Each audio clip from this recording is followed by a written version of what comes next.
Voici une très brève vidéo pour présenter ce que l'on appelle la première règle de Charles. On a vu comment additionner les vecteurs et la première règle de Charles, pardon, s'intéresse à ce qui se passe lorsque l'on additionne des vecteurs et que ceux-ci sont décrits avec la notation par 2 points. Voici les vecteurs avec lesquels on va travailler, décrits comme étant le vecteur AB et le deuxième vecteur décrit par la notation vecteur BC.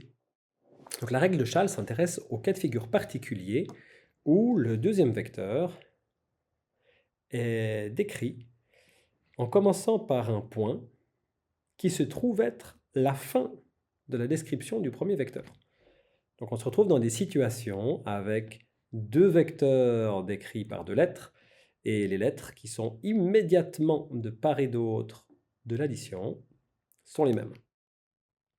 Si l'on applique la procédure d'addition que l'on a mise en place l'autre fois, on a dit que la somme de AB et de BC, ça devait être la flèche qui va du tout début du chemin jusqu'à la toute fin du chemin.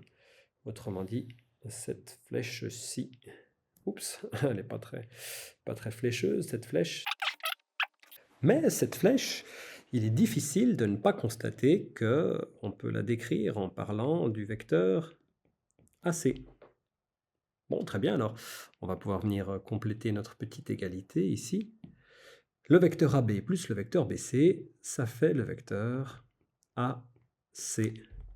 Et ça, c'est ce qu'on appelle la première règle de Charles. La première règle de Charles vous dit, si vous additionnez deux vecteurs décrits par des points, et que, de part et d'autre, du plus d'addition, vous observez la même lettre, alors vous pouvez simplement faire comme si elle n'était pas là. Et évidemment, maquiller un petit peu les choses pour que ça ait une bonne figure. Voilà. C'était quand même mieux avant. AB plus BC en vecteur, ça donne tout simplement AC. C'est juste une constatation et ça porte un nom un peu pompeux, la première règle de Charles.